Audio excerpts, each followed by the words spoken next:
The pressure on Nicolás Maduro's regime has entered a very complex and coordinated phase. Washington has intensified its operations in the Caribbean under the pretext of combating drug trafficking. Some say that, deep down, a symbolic political strategy seems to be consolidating, also to keep Maduro cornered, without international legitimacy due to fraudulent elections or election results, and with increasingly limited room for maneuver. In this context, the figure of Maria Corina Machado, with international recognition and political support from democratic sectors, adds a narrative of inevitable transition, she says, reinforcing the idea that Maduro's time is running out. Let's open the debate at an angle. Welcome.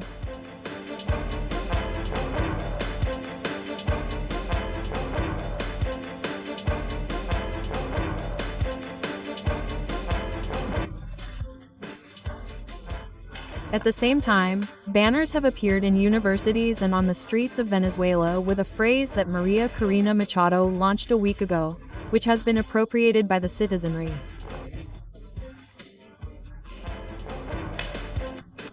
What's happening, so to speak, is that this message has been seen, accompanied by a drawing of a battery with a 95% charge. And also the word freedom. With this, young university students are reiterating their support for the Venezuelan cause that has been led by the Nobel Peace Prize winner and confirming that they are preparing for what would be a political change, a definitive political change in Venezuela.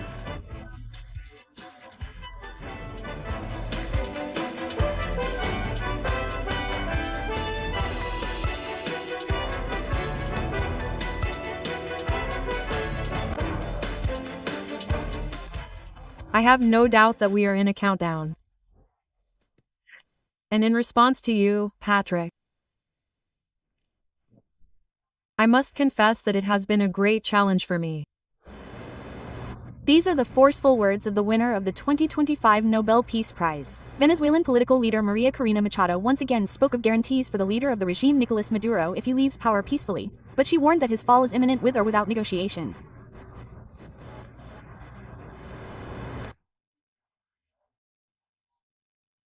We have said that we are willing to offer guarantees that we will not make public until we sit down at that negotiating table. What we are asking for is that those structures that have looted the country and that leave such a trail of death and pain be dismantled. And Maduro now has the possibility of moving forward with a peaceful transition. With the support of the international community and confident in her work for freedom, the political leader remains firm in her belief that regime change will be achieved with the help of the United States. She made this known to President Donald Trump last Friday. She wanted to let him know when Venezuela needs his leadership and that of the international coalition that has been formed.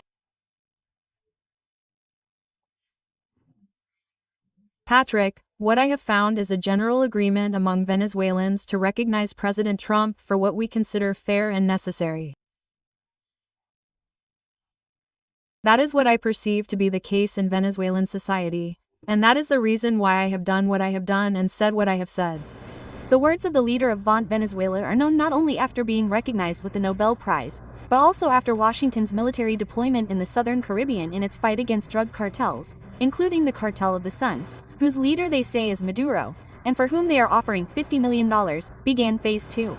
Furthermore, after President Donald Trump canceled diplomatic outreach to the Maduro regime, which he claims is a direct threat from the United States, an invasion, and which he is preparing to respond to. Here is a reality. The one who declared war on Venezuelans was Nicolás Maduro. The one who applies state terrorism internally and narco-terrorism externally is Nicolás Maduro. The invasion that exists here is that of the Cubans, the Russians, the Iranians, Hezbollah, Jamas, the drug cartels, the Len guerrillas, and the FARC.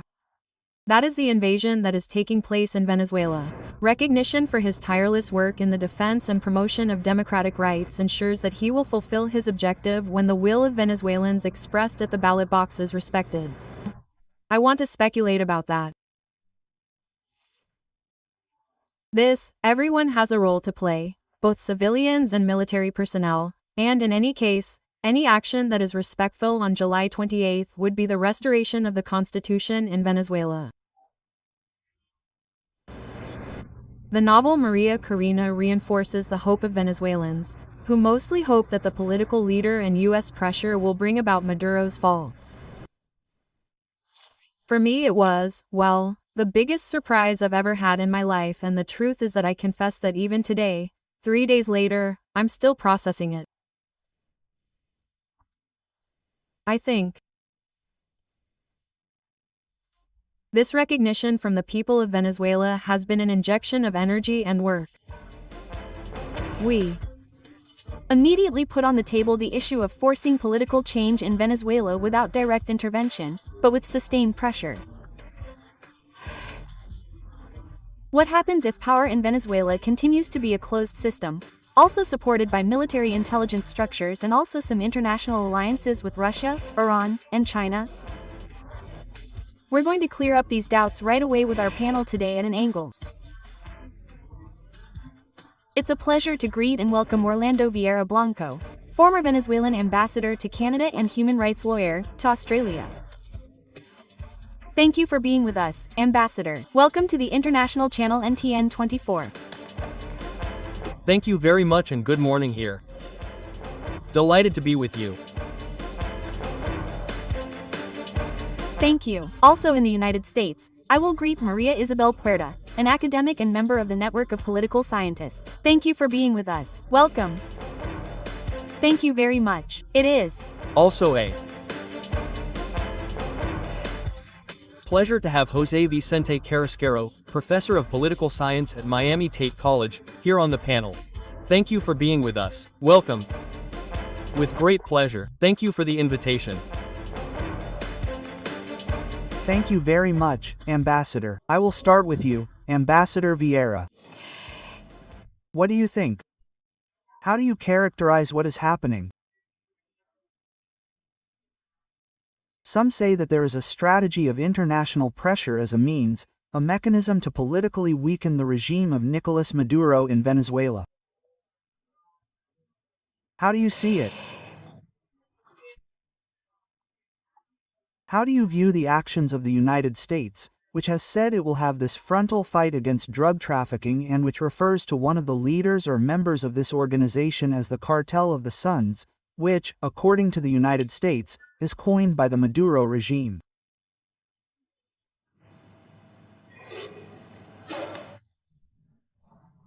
Well, the first thing we like to emphasize in the analysis is that we are witnessing something truly new, not only in Latin America, but in the world. There is an inevitable tendency to try to assimilate everything we are seeing to events like those that have occurred in the past, be it Panama, Libya, Haiti. And there are many examples of interventions and occupations. Here we are witnessing a very selective, very particular escalation, which has military but also police overtones, which leads to the saga of capture and not to the saga of a change of regime, as has been said, but simply to trying to end.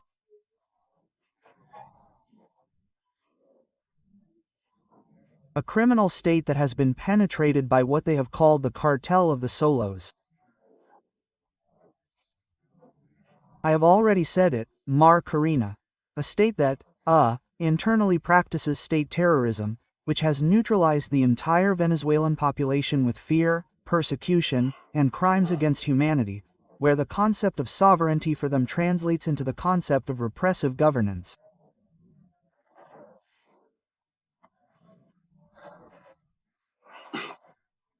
And externally, it is now accompanied by all these operations that completely replace the concept, rather than replace it, simply review the concept of intervention, review the concept of sovereignty when the sovereignty or security of a state is affected, in this case of the continental United States, and when intervention means putting human rights before universal rights in a criminal state.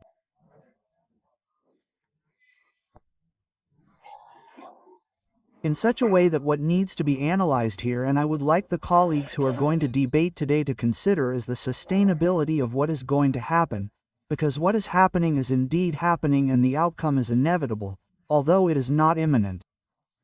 We will talk about this later, but the sustainability of this entire operation is what is truly a challenge for Maria Corina.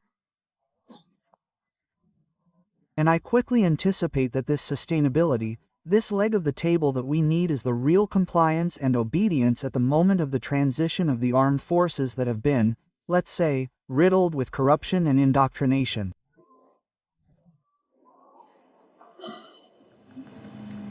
Thank you for this first intervention, Maria Isabel Puerta. I give the floor to you.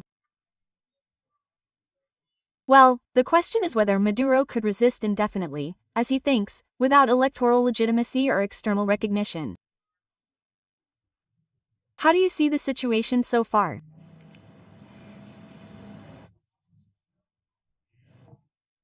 Well, I think that so far he has managed to survive the isolation and lack of legitimacy, precisely because of the alliances that have been consolidated, not only the most obvious ones, which are Russia and China, but also with other relevant actors that even move very well in the arena of Western democracies, such as Turkey.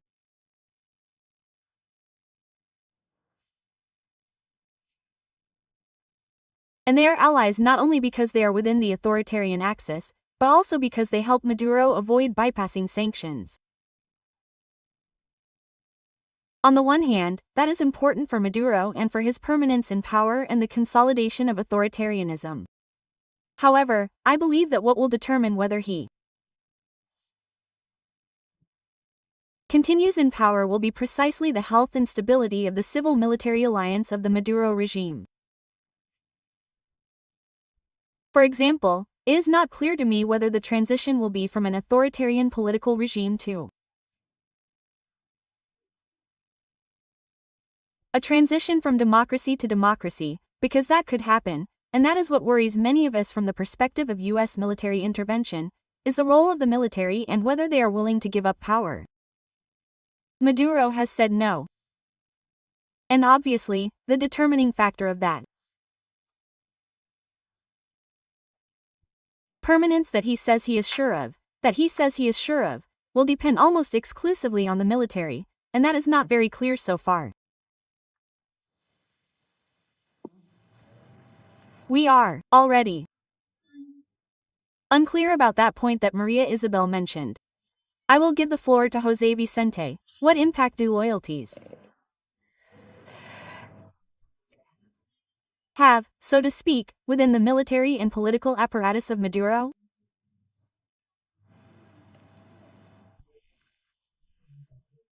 Well, the first thing after greeting my fellow debaters is to highlight that if there is one thing that has a major influence on what is happening in Venezuela right now, it is uncertainty.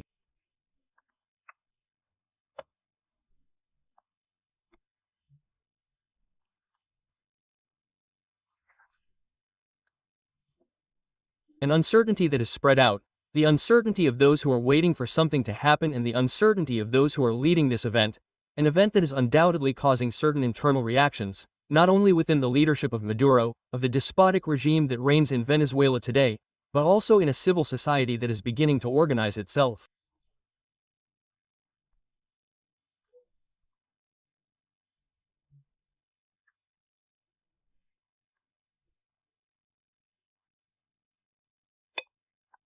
As you said at the beginning, these signs that are appearing are happening and people are beginning to have the feeling that they can be good and supported, as we would say in Venezuela.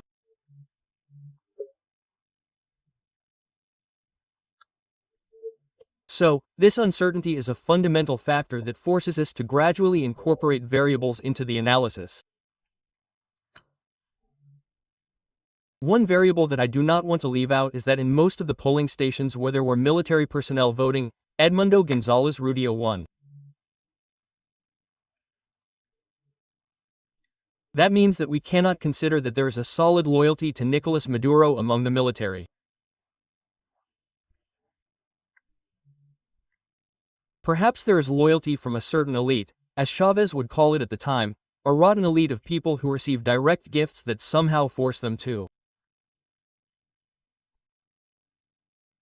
side with Maduro. But in any case, in that military structure that we see below, they have not been removed basically because they do not want to arm it. And that is another element that we have to add to this exercise.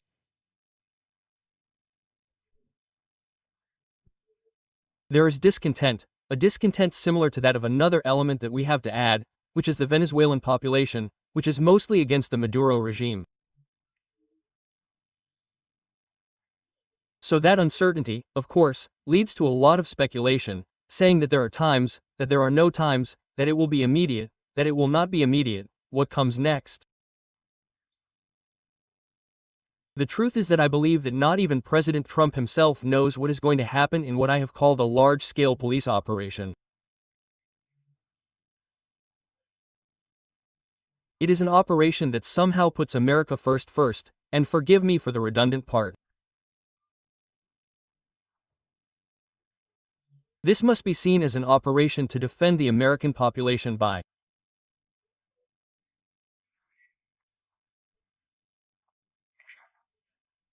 American law enforcement and military forces to protect the American people from this flood of drugs that was coming and is coming from the Caribbean.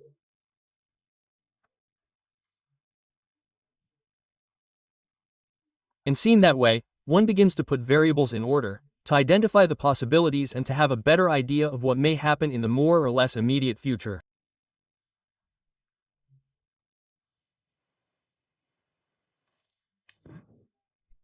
Now, yes, in a moment we are going to talk about this uncertainty that you mentioned. I want to give the floor back to Ambassador Vieira Blanco.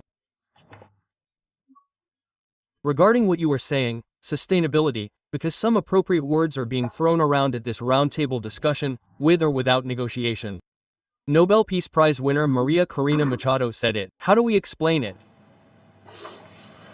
Well, I think it is appropriate to open the debate in the field of sustainability. What are the elements that could really try to, let's say, give permanence to a political transition in Venezuela? I agree with what one of our colleagues has said, that we cannot rule out scenarios in Venezuela where the transition is not necessarily a leap towards an ideal democracy as we long for. Here it is certainly a question of strength, it is a question of governability, of governance, and one of the elements, as I was saying, that are tied to what I have called the 4 pillars for achieving sustainability is precisely the reaction of Venezuelan society internally. I believe that the conditions are right, as José Vicente has already said, there is accumulated internal fatigue, not only of misery, famine, corruption, and anomie, there is also economic fatigue, there is moral fatigue, and ethical fatigue. This is the bath that the Nobel Prize came to give to authority, morality, and ethics. There is a desire to return to normality, and I believe that, when faced with a breaking point, Maduro's departure could reactivate and, let's say, generate an avalanche that seems silent at the moment, repressed, absent, or somehow has been smoothed out.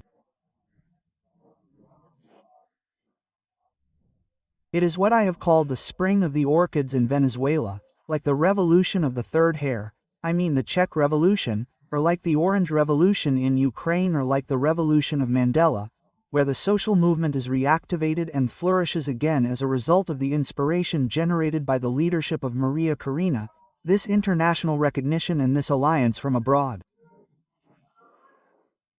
In such a way that people do feel that they have that support, and that is where the puzzle of sustainability begins to take shape. We could then go to a combination of events where those armed forces that are overwhelmed, it has happened before, but on this occasion the population is equally protected with a force superior to those armed forces that are the force from abroad.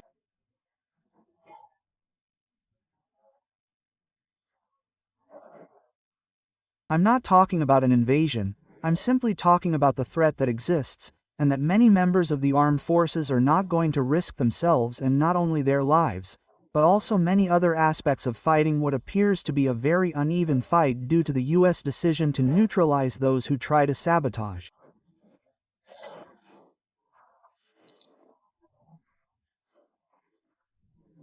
Democracy. Now, there is a scenario of chaos, a scenario of a fragmented, weakened, fragile transition, which must be viewed with a very close eye. Of course, a close eye, and I would like to immediately give the floor to Maria Isabel. What comments can you make about what Ambassador Vieira has said and to what extent? I would also like to ask her, can the opposition capitalize on this external pressure without losing autonomy or legitimacy internally?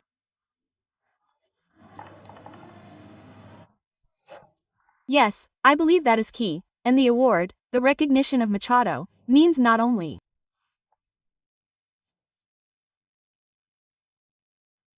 recognition of his career and his democratic struggle, but also of the resilience and democratic will of Venezuelans. And that is why for the opposition this is an opportunity not only to regroup, but also to be able to define a common strategy. It seems to me that it is an enormous opportunity if the different tendencies and groups that are leaders in the democratic opposition take it that way.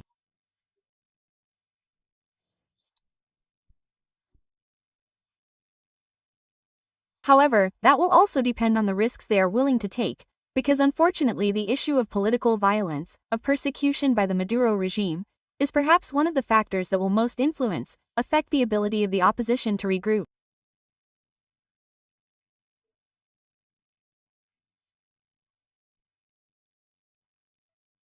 But without a doubt I believe that with this recognition and perhaps with the same policy or military strategy of the Trump government, of the Trump administration, there is an opportunity to mobilize Venezuelans and for that they will need the support of the political leadership.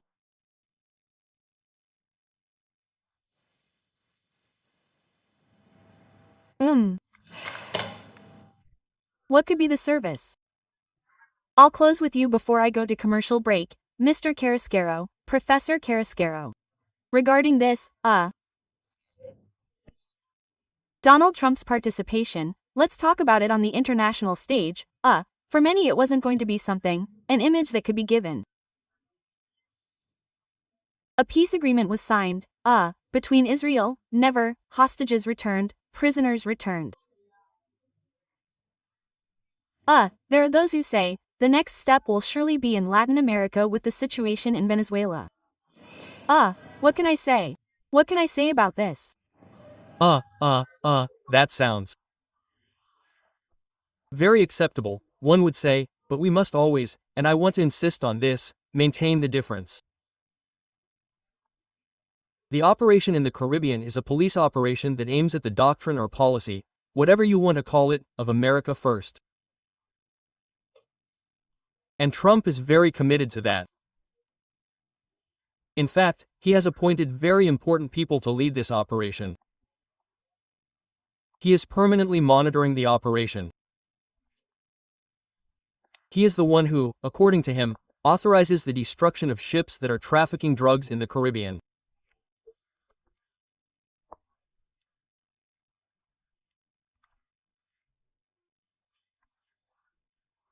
So, obviously, Trump is a key person in this action that would not be happening under any other government, and I do not want to get into too much discussion about that, but the truth is that, having decided that he wants to combat drugs as an element that causes harm to American society and having classified the cartels as the standard bearers of drugs and saying that then he is going to fight the cartels directly.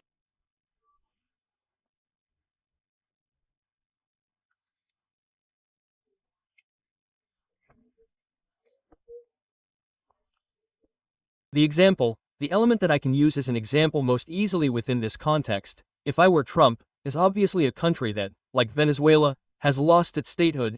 It is a country that has lost its institutionality, which is basically run by a cartel and that can serve as an example of how to first attack the drug cartels and second, how to re-institutionalize a country that was unfortunately lost to drug trafficking and such.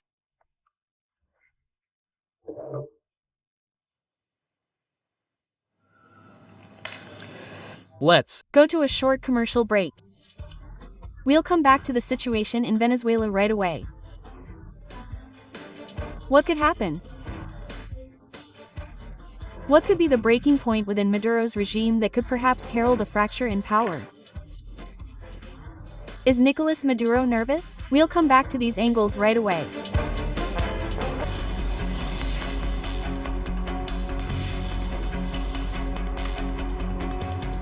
We'll continue with the angle. Let's review the statements made by Nicolás Maduro, who once again attacked Maria Corina Machado after she was announced as the winner of the 2025 Nobel Peace Prize. Without mentioning her directly, he has instead launched some insults. He called her demonic after the award was granted by the Norwegian committee. The Maduro regime has also ordered the closure of its embassies in Oslo and Australia.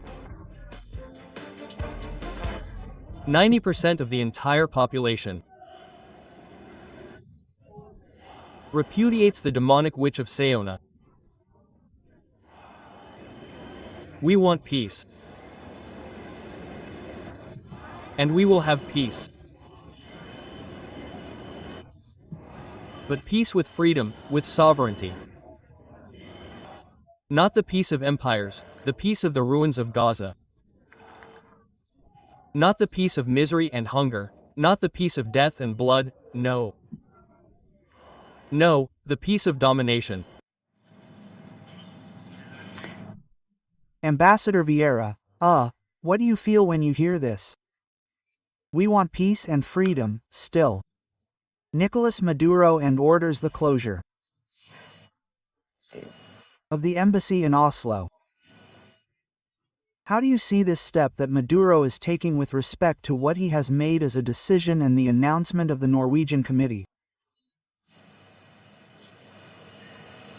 Well, I wanted to say that Molière is reaching the top, right?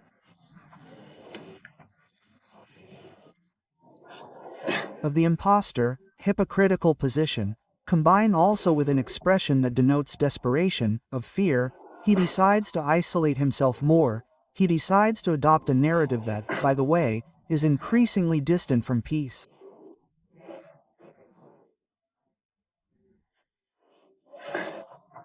In Venezuela, what they call the revolving door has been reactivated. Just yesterday, no less than 4 leaders were arrested in Lara, in Trujillo, and the countdown is still running. And by the way, Rut, let me tell you that all this also has a lot to do with Colombia, with Brazil. Those who portray them as Maduro's allies have to do with what has just happened in the Middle East. Look at the success, the impact that Trump's intervention in the Middle East has had. This peace agreement with Venezuela, which demonizes him, also invests Trump with an authority, both ethical and practical, as well as political, throughout the region, to score new victories for his foreign policy. I think the next one is Venezuela.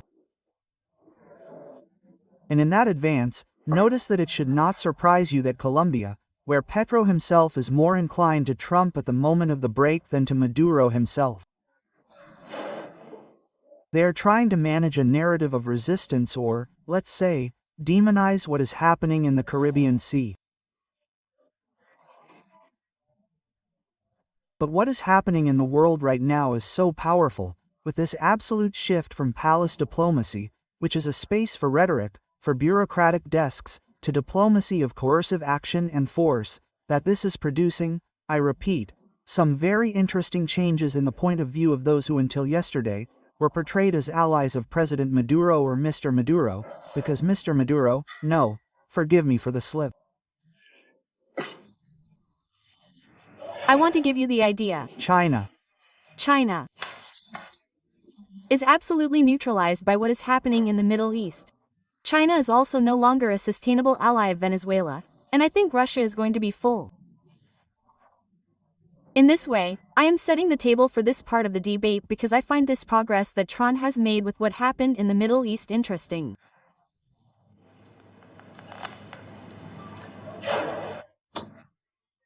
I want to know what José Vicente Carrallero said. The opinion of José Vicente Carrallero with what Ambassador Vieira said. The role that these international figures play, some of whom are, others personal friends of Nicolás Maduro, in, what political survival would mean, or at the moment each one goes their own way.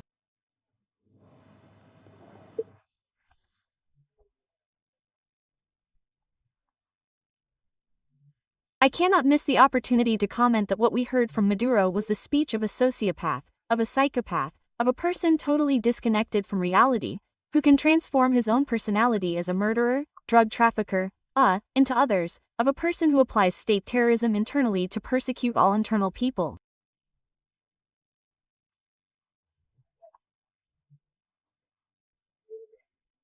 And he talks about imperialism, but he forgets.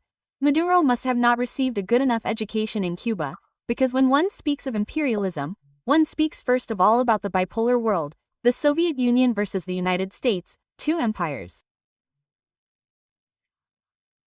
Empires with much more tradition than the North American Empire and the Chinese Empire that also exists, and the Persian Empire. They are empires, imperial traditions, and that's how they behave in international relations.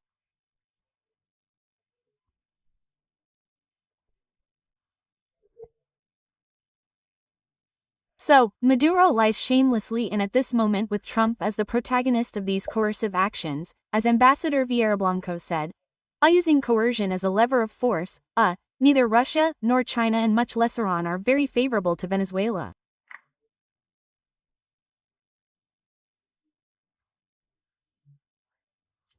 Who could be the allies? I'm not talking about Venezuela, or the Maduro regime. Who could be the allies of the Maduro regime? Well, parastatal or non-state organizations such as cartels, guerrillas, and irregular groups that operate on the border between Venezuela and Colombia. Those are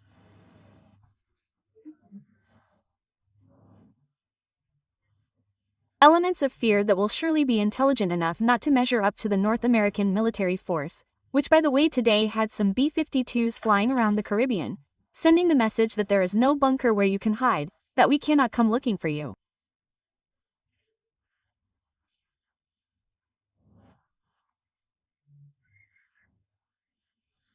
And this morning we learned of a plane carrying migrants from the United States that was not allowed to land, which means that Maduro wants to raise the stakes against Trump, and that could have a truly negative result for his permanence in Miraflores.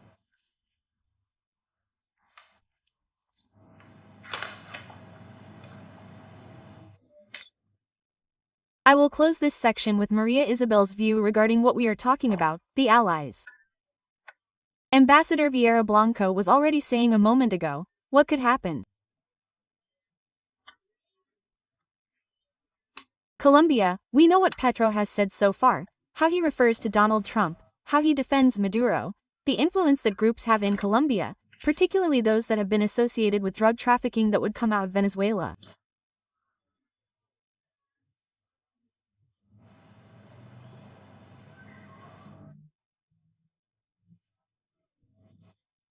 Well, Petro doesn't have much moral authority or legitimacy to be there either, and it must also be clear that Maduro is a toxic character in the region, and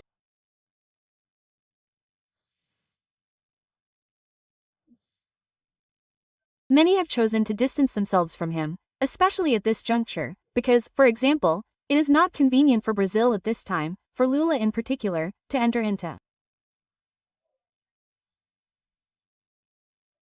an additional debate to the one he already has with this administration, especially because of the Bolsonaro issue and the tariffs.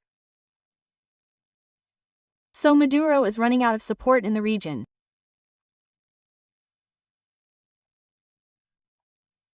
First, because he is an illegitimate president, he has neither moral authority nor electoral legitimacy.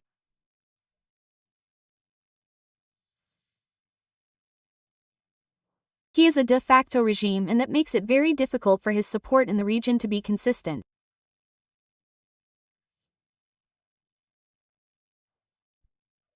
In Petro's case, that's why I say, he doesn't have much moral authority to be questioning other democracies or governments when he has to look at himself, right?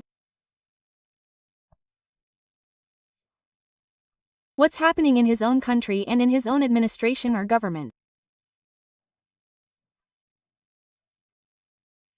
So, what Maduro has left are allies, as I said at the beginning, Russia, China, Turkey, Iran, North Korea, that is to say, it's a very select group of the most authoritarian regimes on the planet.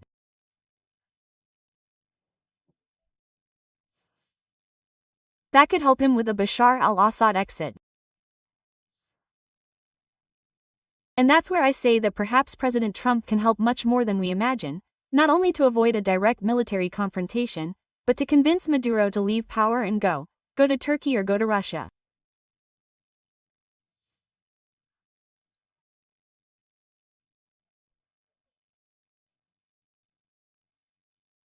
In other words, I think there are possibilities in that sector. I see less in this case. For example, I don't see Petro facilitating Maduro's exit, not only because it would be inconceivable that he would go to Colombia, obviously, but let's say that he or Lula intervened to convince Maduro to leave power. I see it as much more difficult.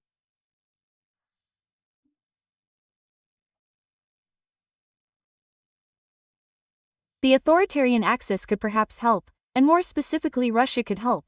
A way out that I don't see at the moment, but if we talk about it from a more pragmatic point of view, that would be the most convenient thing, not only for Venezuelans.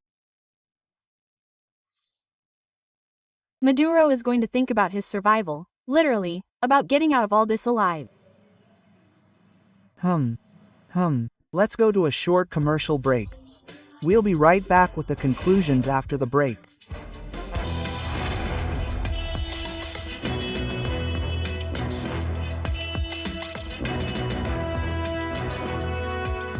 Maximum pressure on Nicolás Maduro.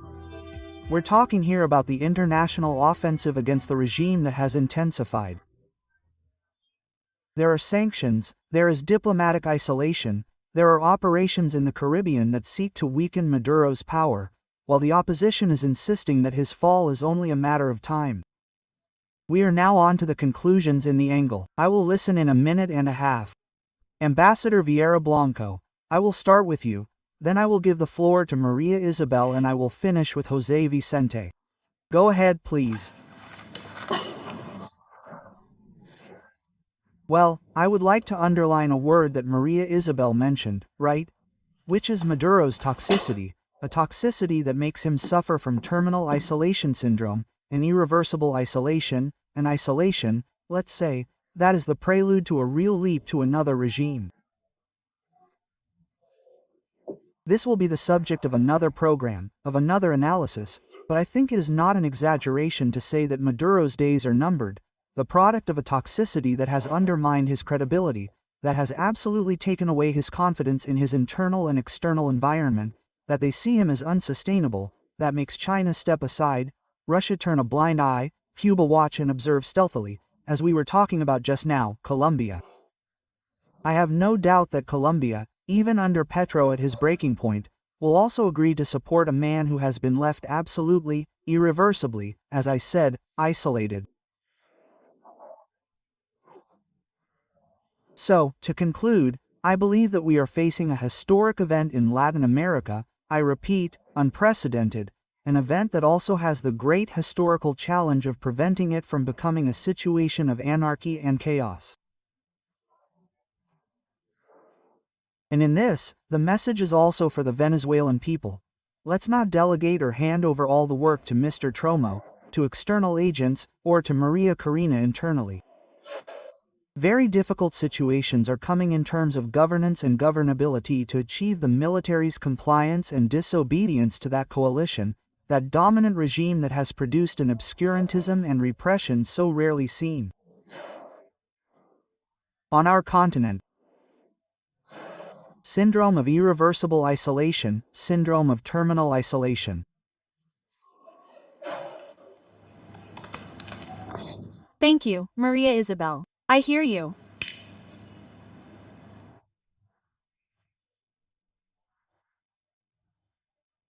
I agree with the ambassador and I believe that one of the opportunities that is currently presented to the opposition is to reclaim that leadership and, of course, to lead that mobilization after the electoral fraud committed by the Maduro regime.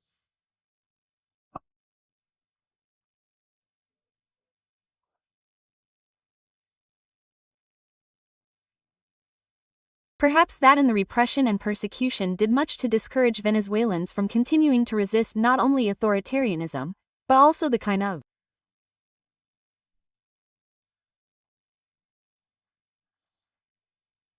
sentence, right? To have to live under a regime of that nature. It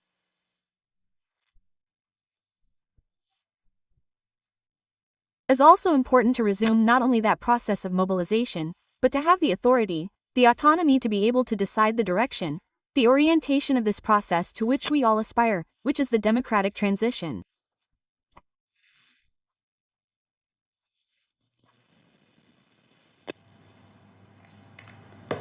I will close with you, José Vicente Carrasquero. Well, I want to end where I began. Maduro is prey to uncertainty. He does not know if those around him can be trusted. Those around him do not know if Maduro can be trusted.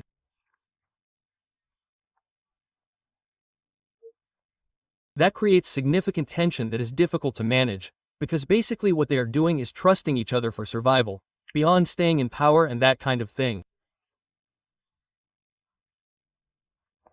And the most serious thing about this is that Maduro, as I have said on many occasions, does not belong to himself.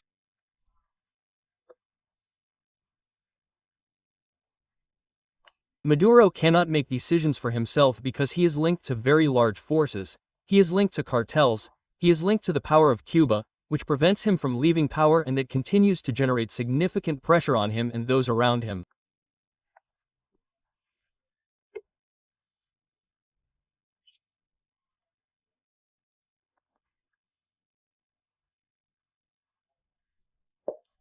Therefore, we cannot rule out the possibility that this coalition, this rotten leadership, as that gentleman would call it, could collapse at some point and we see it begin to fall apart in a significant way, and a precipitation of that kind would worry me in terms of public order, because then there would have to be a very rapid reaction from the opposition to try to restore order in a transition process that, without a doubt, could precipitate.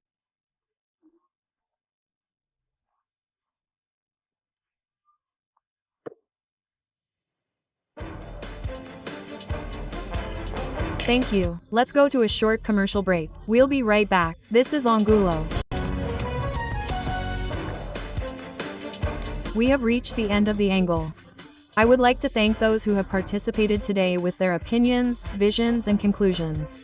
Orlando Vieira Blanco, former ambassador of Venezuela to Canada, human rights lawyer. Thank you for being with us, Ambassador. Thank you, Rut. Very kind.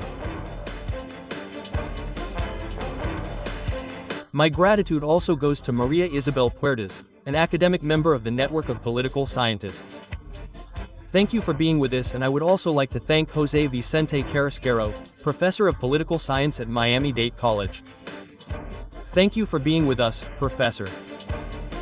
Thank you. Thank you very much for the invitation. I say goodbye. I am Rut Del Salto. Stay tuned to the international channel NTN 24.